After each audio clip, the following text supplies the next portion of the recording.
November 27th marked 10 years since a tragedy here in Colorado Springs.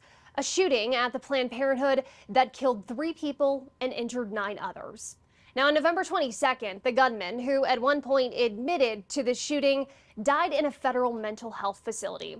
Most of the interviews for this documentary were done prior to his death. Our goal in telling this story is to give the community an opportunity to reflect and talk about their healing journey that's gone on for the last decade. Terror in Colorado Springs after a gunman targets Planned Parenthood. Sadly, 3 people dead. My daughter looks so much like her. It's almost like looking at my wife. And as I turned, there he was. He was looking at me and he was aiming. Then he just started firing. Well, this was a terrible, terrible tragedy. And meanwhile, the bullets are like coming from everywhere. We've learned the name of the suspect behind the shooting, 57-year-old Robert Louis Deere Jr. The suspected Planned Parenthood shooter, accused of killing 3 people and wounding several others, will have his first court hearing.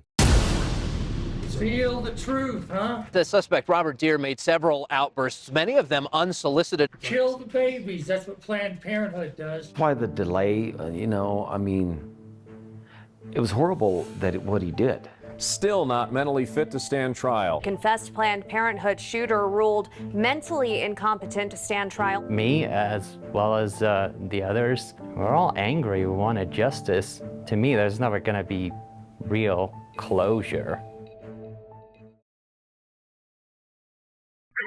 Stop here. 241 other shot. Touchdown unit. CSPD is working an active shooter. Again, CSPD has an active shooter. Good evening, everyone. For those of you just joining us on the 5 o'clock hour, we want to recap what has been happening since 11:38 this morning. A gunman storming the Planned Parenthood facility at Fillmore and Centennial. I just remember going, oh my goodness, not again. It felt very much like a repeat, because on Halloween Day, we had an active shooter situation where an individual took 3 lives as they were walking through the Platte Avenue corridor towards downtown Colorado Springs. That was still a very fresh incident, and happening on another major holiday, it held a lot of impact for the community. We continue our breaking news coverage in this News 5 special report. Terror in Colorado Springs after a gunman targets Planned Parenthood near Centennial and Fillmore. Sadly, 3 people dead tonight. We want to warn you, there are some disturbing images like this one. Hey, Lisa, here's what we can tell you at this point. My name is Andy Cohen, and I was a journalist here at KOAA Television for 21 years. Confession time. Usually when you're working on a holiday or a day like Black Friday, there's not a lot to cover. It's a holiday and things are a little bit more relaxed. I was really looking forward to going and covering a story at Cheyenne Mountain State Park about how they were encouraging people to come to visit the park. They were waiving park fees. And so that was kind of a feature-y story. I thought I was going to have an easy afternoon. As I was in the interview and the phone starts buzzing, I'm like, okay, I'll get to that. And come to find out, this is what was going on. At 11:38 this morning, we received a call for service of shots fired in the area of the Planned Parenthood. We had officers respond to the scene. When officers arrived, they did encounter active gunfire. We need a sniper in here. Is the shooter contained inside the building right now? We can't confirm where the shooter is at this point. This was one of the few times where, maybe with the exception of the Waldo Canyon fire, where I was extremely cognizant of the risk to my own personal safety at that point, because we didn't really know where the gunman was. We had a general area where the shooting was happening. You guys ready? My name's Catherine Buckley. I'm a retired police lieutenant from the Colorado Springs Police Department, and I was the public information officer for the Colorado Springs Police Department at the time of the Planned Parenthood shooting. Normally on the Friday after Thanksgiving, it's a holiday for city workers. I had several projects that I needed to catch up on, so I went into work that day. I had on a sweater and slacks because I knew I was going to be around the office catching up my work. And then I received a call from dispatch about an active shooter situation, and immediately looked around my office and realized that I needed to put my uniform on and respond.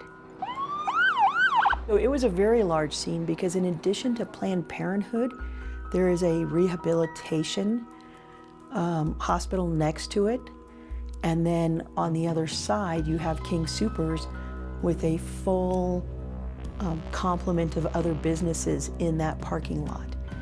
And because of the suspect's actions, that entire area needed to be shut down. There were a lot of many moving parts. There were people that were injured, that they were receiving medical treatment for, information gathering about, who was still in the building, what was still actively going on, and then they were bringing together the response officers to the situation. How many suspects are you looking at, Lieutenant Buckley? Hold on, I can answer one question at a time. Lieutenant Buckley. There was a controlled chaos. Someone was watching TV, and this immediately was on all the channels. So I obviously responded down to our office to find out, what's going on, and then responded out to the scene itself. It was cold, it was snowing. As we got into the twilight hours in the early evening there, by that point in the night, you had a pretty large press gaggle that was there. There was a huge media response. More than you would normally see in Colorado Springs. I looked around and I saw all of the microphones that were being put in the face of the public information officer, Lieutenant Buckley. So I snuck out my cell phone camera and just took a snapshot from above and shared that with her. I just got shot at. He's behind Planned Parenthood. Initially, I went down to the DA's office and we could listen to it on police channels. Police scanner actually was, they did not switch channels, so it was being broadcast publicly. Anybody in the community could have listened to it. I see him. He's behind his vehicle. The suspect is still behind the building. We need to get somebody to the north of that building to make sure he doesn't come around us. 6-1, we're getting shot at again. It allowed the community to hear the protracted response. And as a society, we've become pretty numb in that we watch an episode of Law & Order and expect something to be resolved in 60 minutes. And in reality, it's not. The fact that people's cars had to be left in the parking lot for multiple days while the crime scene was being investigated. The fact that roads were closed down for multiple days. That isn't a 60-minute episode of a response. And so now the community actually got to be involved vicariously through those radio transmissions. We do know that we have 4 officers that have been injured. There's a possibility that there is a 5th officer at this time, but I have been unable to confirm that. There are an unknown amount of casualties. At this point, we have 1 suspect.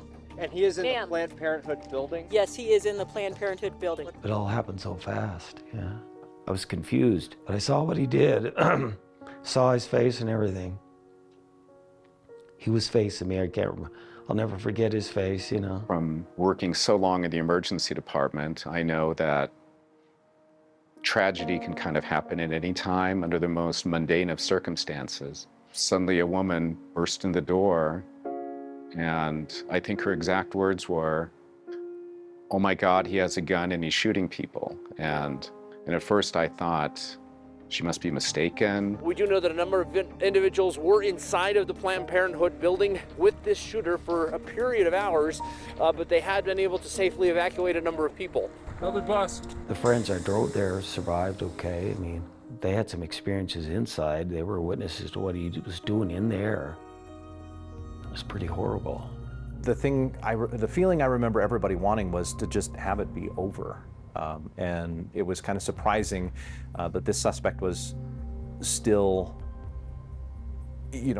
maintaining this confrontation with law enforcement at that point. The situation appears to be over some 5 hours after it began, and we are awaiting word from Colorado Springs Police. They are expected to hold a news conference. Obviously, they want to make sure the I's are dotted, T's are crossed, as we receive word, unconfirmed from scanner traffic, that the suspect has been taken into custody after this 5+ hour-long ordeal. The standoff ends.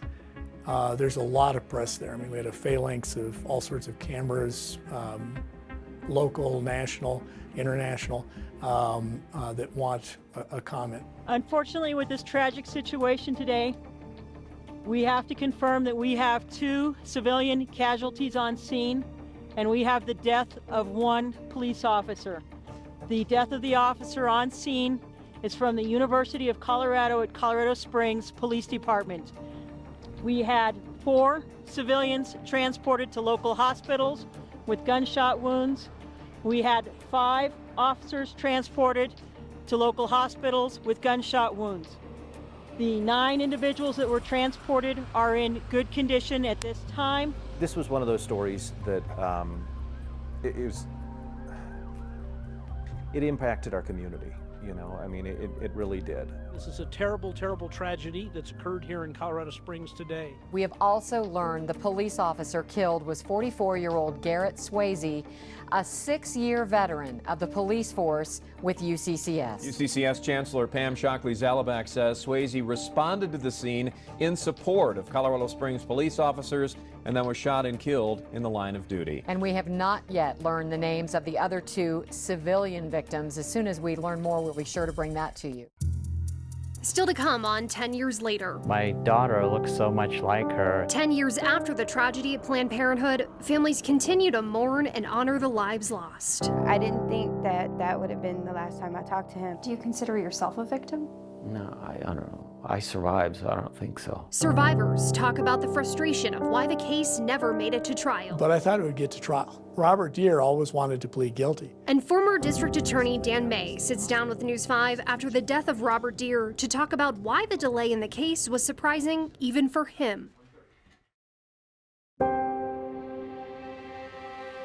There's just going to be some intolerable sadness, some grief that is beyond, if you haven't ever witnessed it firsthand or experienced it, the words can never recreate it. Southern Colorado mourns the victims in Friday's tragedy. UCCS police officer Garrett Swasey, Jennifer Markovsky, and Kier Stewart. All I can say is my heart's broken. On November 27, 2015, the entire nation felt the loss my family had to bear. A whole decade. Yeah, a lot has happened. All right, please bear with me. This is going to be the most difficult thing I ever have to do. I have to bury my little brother today. Because of a single selfish act of immense courage, the nation has come to know my brother as a hero. But to all of us here today, who knew him best, he always has been. Garrett was prepared to do good things because he put his faith in the Lord. The love of my life gave his life without regret to be sure others would live.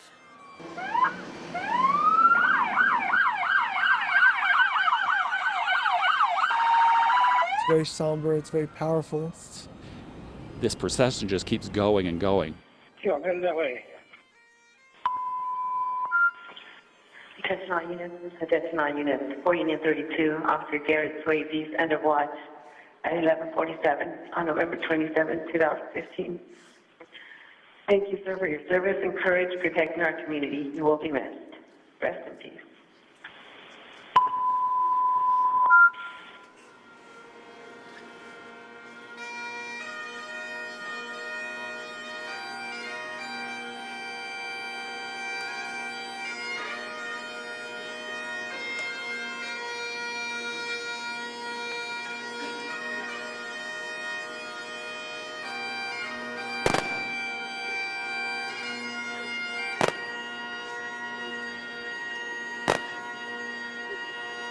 The final funeral has been held. Family and friends remembered Kier Stewart today in Waco, Texas. Stewart served in Iraq, was stationed here in Colorado. Kier was one of those people that you would have just been fortunate and blessed to have known. Stewart was a good guy, all around good guy. Might have been big, but he was very soft-spoken. We deployed together for a year to Iraq, and then came back and kind of parted ways with each other. Not intentionally, it's just the way the military works sometimes. Amber Butler is one of Kier's good friends. The two met when they were just 12 years old and kept in touch all these years. Called him, I said, "Happy Thanksgiving, you know, don't eat too much turkey, you need to watch your hips." And we laughed and joked, and that was it. I didn't think that would have been the last time I talked to him. I probably would have said something different. I would have told him that, you know, I loved him. My daughter looks so much like her. It's almost like looking at my wife when she was a teenager. You know, she looks more and more like her every day. And yeah, she has a lot of the same quirks and you know, personality traits and goofball, just like my wife was. Well, she was a very genuine, caring person, very down to earth. Oh, I could tell her, hey, we're going, and all right, let's go. Where are we going? And next thing you know, we're on some hike somewhere and having a blast. She really cared deeply about everyone in her life. Yeah, she just brightened everybody's day. Obviously, we mourn the loss of the 2 civilian victims. We mourn the loss of a very brave police officer. I just want to make sure that everybody knows that while this was a terrible, terrible tragedy. My daughter and I were just talking about it, and she said, yeah, I've been counting the years, but I still can't believe it. And though every year it was a constant reminder, especially since it falls on Thanksgiving or Black Friday typically. She also kept track of it, how many years it's been, and even then she said, I can't believe it's been 10 years. I found out about it in the morning. This is many hours after. Markovsky's family says she was at Planned Parenthood supporting a friend when she was shot. Because she didn't come back, and I tried to call around, see, like our friends, to see if anybody knew. And then early in the morning, you started searching. Went to her friend's house. There was nobody there. Went to the police station in Stetson Hills. I saw on the news clips of the shooting and the police and everything, and that's when I started to suspect the worst. That's when I kind of figured out that that's why she didn't come home the night before. And then the police told me what had happened. Yeah, it felt like the floor just fell out from under my feet. It almost felt like the world was ready to move on. It just kept spinning and accepting what happened. It demanded decisions, answers. I was just going like, come on, I'm not ready for this. I'm not ready to let go. Tonight, we're also hearing from Jennifer Markovsky's family. Her husband said he is shocked and deeply saddened and remembers his wife as a caring and compassionate person and parent. Then journalists, reporters came out. They wanted a story, and seeing what was going on in the media, I did not want any of it. I did not want any of that attention. And at one point, one particularly aggressive reporter told me, we're not going to stop until we get our story. It's not going to stop. We continue to track breaking news in San Bernardino, California. 5 days later, there was a bigger shooting in San Bernardino, a terrorist attack where 14 people died.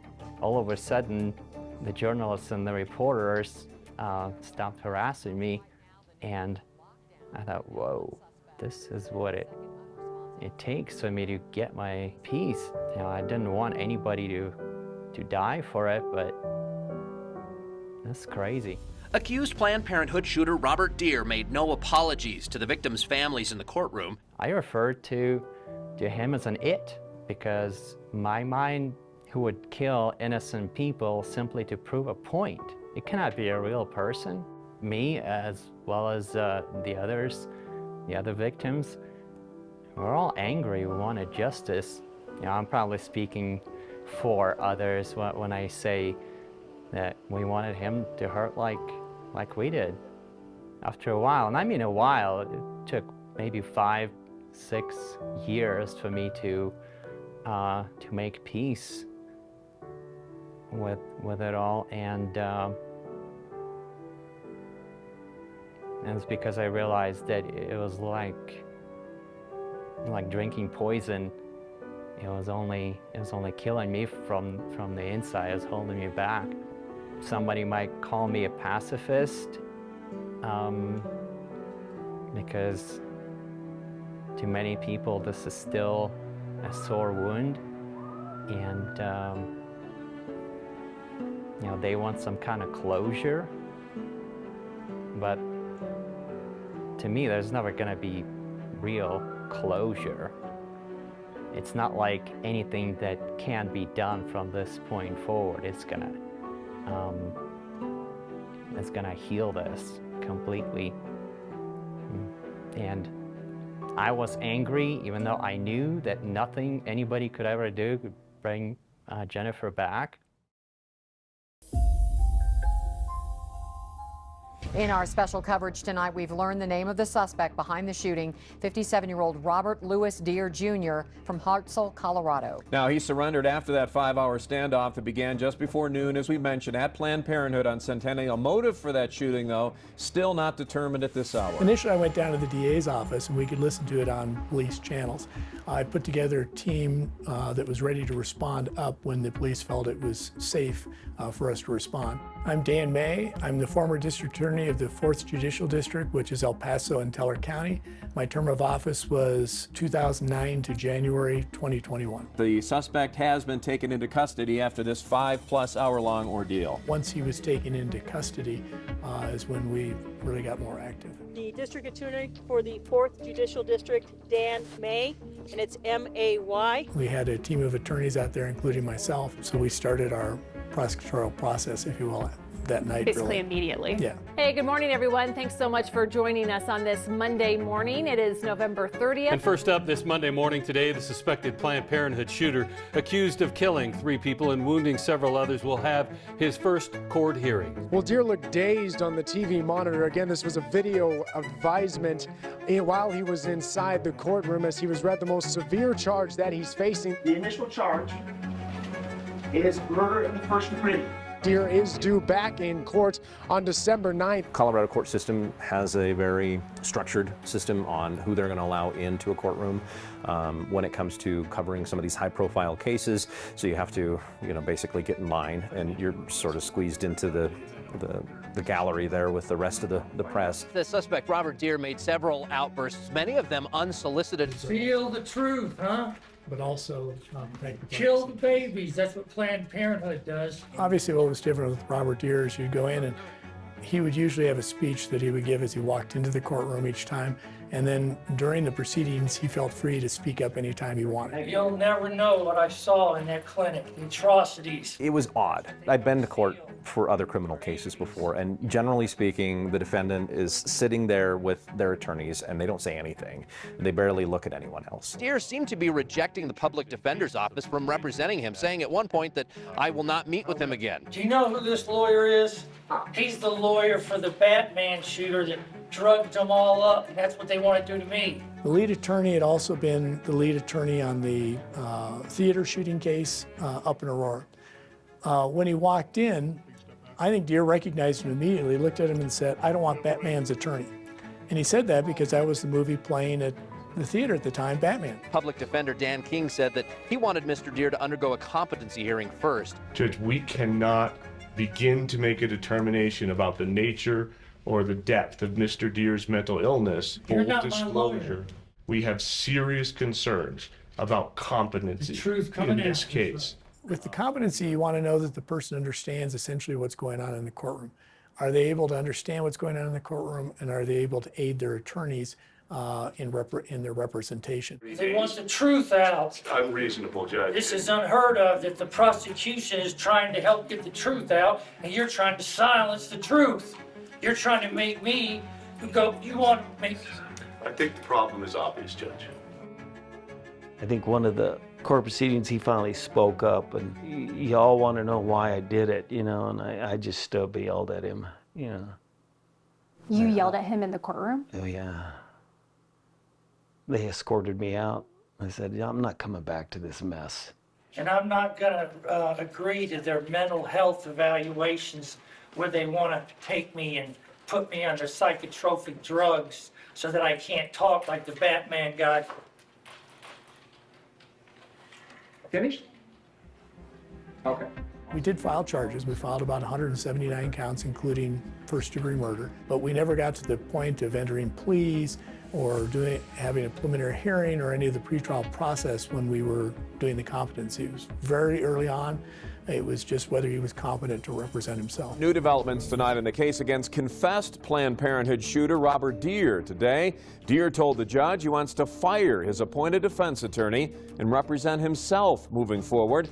Meantime, the judge ordered Deere to undergo a 2-month mental competency evaluation to determine whether he's mentally fit to stand trial. And so Judge Martinez ordered a competency hearing.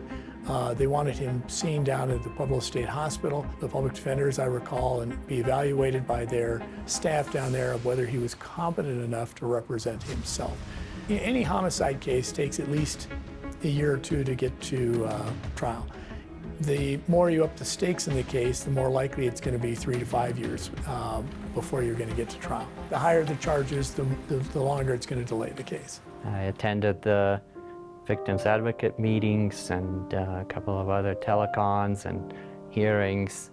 After a few years, it just became more of the same with no progress at all. Eventually in May, almost 6 months later, we held a competency hearing, and Judge Martinez found him incompetent to proceed on his own as an attorney and incompetent to proceed in the case. And that's where the case has been ever since. Robert Deere, the man who confessed to killing 3 people, wounding 9 others in a November 2015 Planned Parenthood shooting in Colorado Springs, still not mentally fit to stand trial. Confessed Planned Parenthood shooter ruled mentally incompetent to stand trial. So far, he has been found incompetent to stand trial. And after he spoke, I didn't go anymore. I was just really angry. I just didn't want to be around that.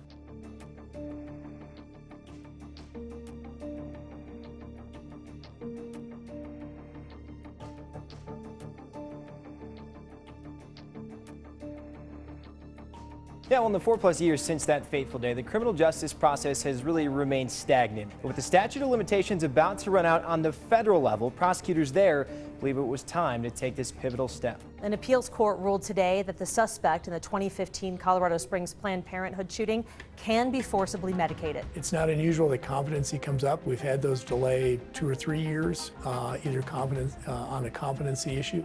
I guess I can say it's unusual that it would go 10 years. Still to come on 10 years later, the shooting at Planned Parenthood. My name is Ozy Licano. I was a victim in the parking lot at the Planned Parenthood. He was looking at me and he was aiming. Then he just started firing and I just gunned it and I just was able to get out and go. It's just not fair that he thinks he can get away with something like that. We're hearing from survivors now that Robert Deere is dead. How are you feeling after getting this news? What questions have been lingering for you the last 10 years? Just why the delay, I mean, it was horrible what he did, but I saw him do everything, I was there, it was him.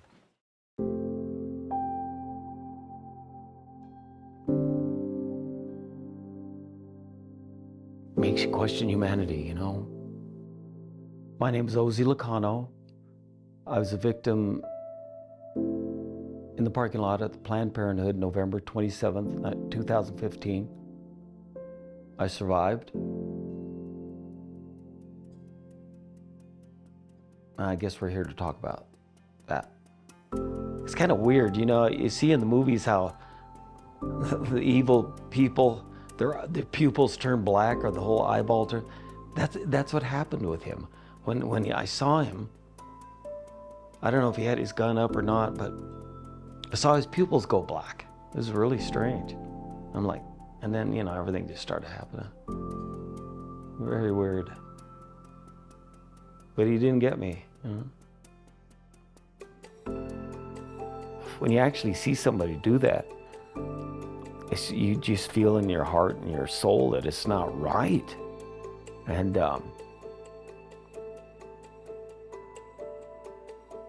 if he was still walking around, I'd be after him. But, I guess that's war. I don't know what it is. He was sitting in his car waiting for friends at Planned Parenthood when the gunman shot at him, shattering his car window. I was, in my car, my windows rolled up, looking at my phone, waiting outside by the front entrance, and I hear this slight commotion going on, and I look over and I see a guy crawling. It was a black guy, and he crawled through the entryway into the Planned Parenthood, and then the glass shattered all around him, and he kept crawling in. Then he disappeared into it. And I'm like, what? I was confused. One caller says a white male, 45 to 50. Then I saw him walking up like that, just marching like a robot. I was confused. And then I kept hearing the shots inside.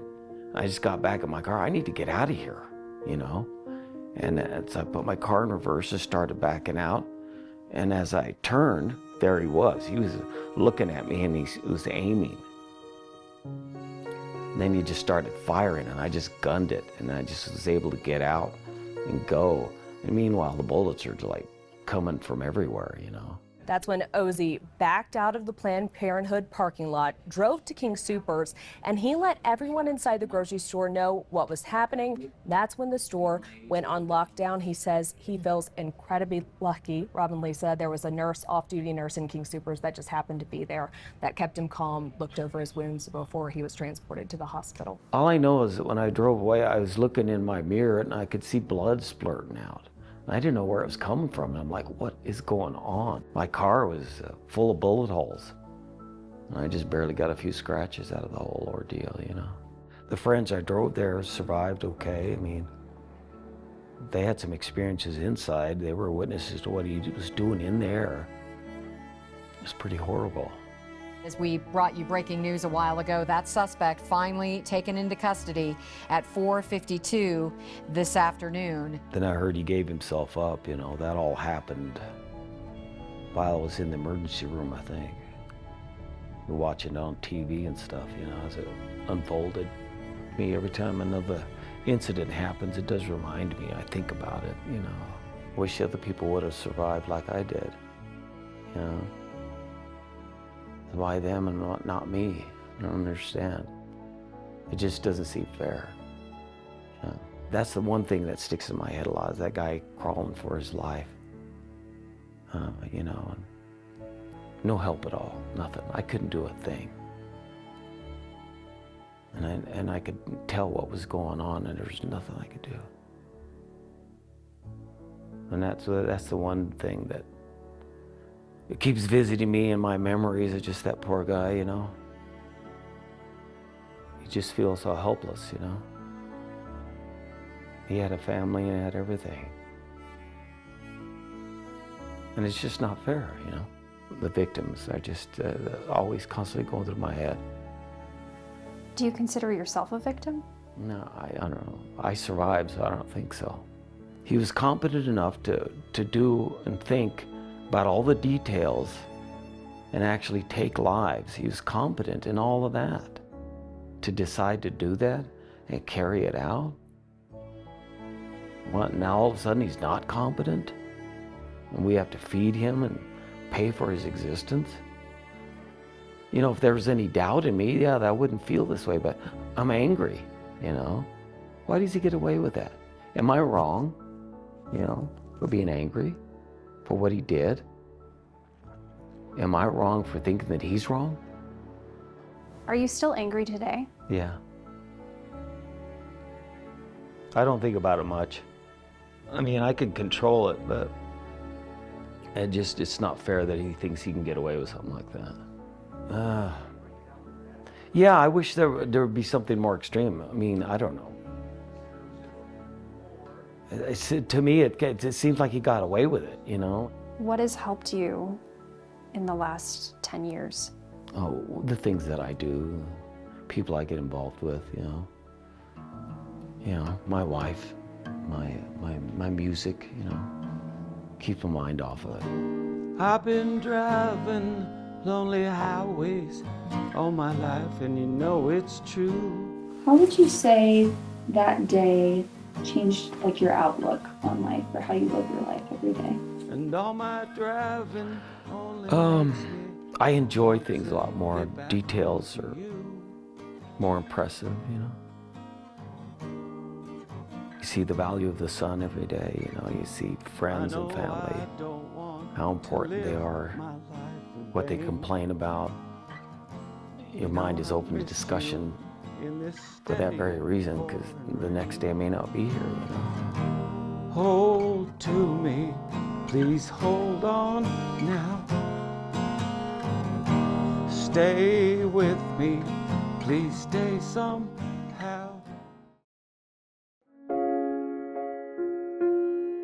You know, I remember that it was the day after Thanksgiving, and I was home with my daughter, and I needed to get fitted for a pair of glasses. So we decided to go to Elite Vision, which at that time was located in that medical complex on Centennial. As I recall, I had other things that I was going to do on that day, but for some reason it didn't pan out that way. So in a certain sense, I felt like maybe I was meant to be placed there. My name is Michael Hagiwara.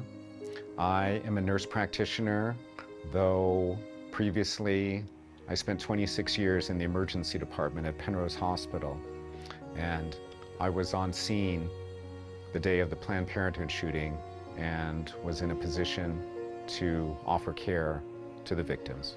From working so long in the emergency department, I know that tragedy can kind of happen at any time under the most mundane of circumstances. But I would say when it happens to you, when it's personal, it comes as a shock. You know, it still sometimes strikes me as somewhat surreal when I think about trying on glasses and looking in the mirror with my daughter, and suddenly a woman burst in the door, and I think her exact words were, "Oh my God, he has a gun and he's shooting people." And at first I thought, she must be mistaken. This is a very poorly timed joke. But looking at her face, I realized that she was in significant distress and something bad had happened. We locked the door and we sheltered in place. I remember being in one of the exam rooms. I was thinking more about what am I going to do if something bad happens in here? How am I going to get my daughter out? I remember looking out the door, and the door to the lobby opened, and a young woman came in, or stumbled in, and fell down in the middle of the tile floor in the lobby. And I could see a lot of blood on her upper extremity. And I realized that there was a shooting victim there. I am not trying to, please believe me, I'm not trying to play a hero, but I have spent so many years in healthcare, so many years as a nurse in the emergency department. I felt compelled to do something. My experience and my training told me you can't just let someone bleed out on the floor and not try to do something about it. So I remember one of the medical assistants was in the exam room with us, and I asked her to keep an eye on Avery, and I remember kissing her and said, "I've got to leave right now, but I'll be back just as soon as I can." And that's when I left the office. It's much easier in the emergency department because you have a team of people. There's a physician there, and you've got access to enormous amounts of supplies.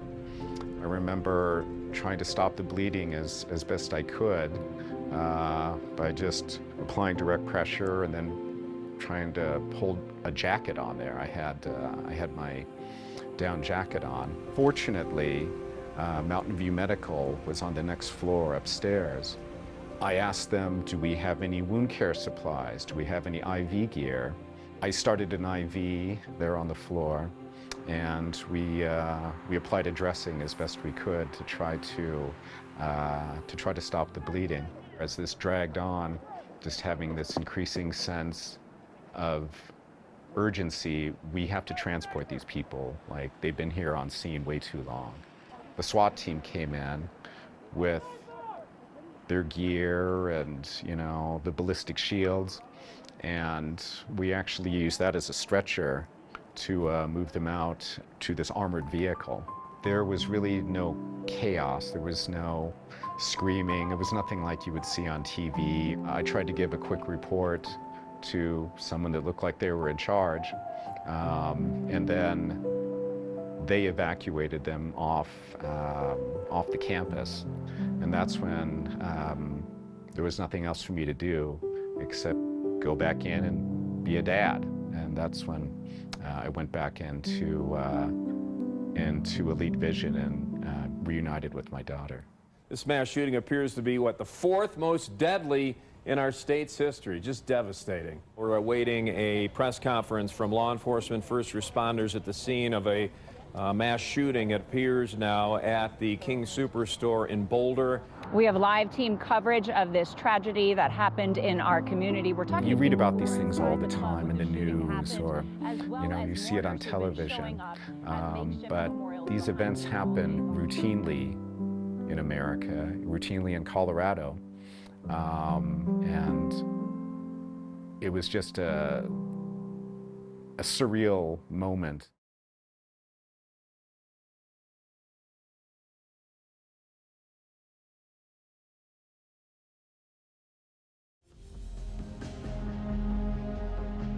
How are you feeling after getting this news? Wow, I'm, I don't know, relieved, I guess. It's over, I think. I mean, there's nothing more. At a court hearing earlier this month, state prosecutors said the process was underway to have Deer civilly committed to a federal mental health facility for treatment, as a federal evaluator said he was likely not restorable. How did you find out about this? I heard it on the radio, and I got to tell you, I was kind of shocked. I kind of did a double take.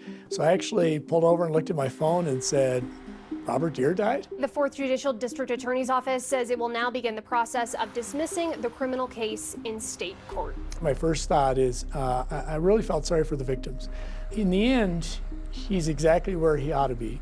This was kind of an odd case that he came in day one wanting to plead guilty, willing to take the penalties associated with that.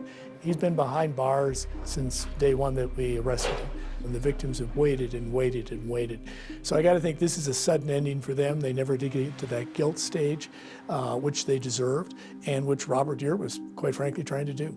The thing I can kind of tell the victims is he's gotten the punishment he would have gotten had he pled guilty on day one until the day he died.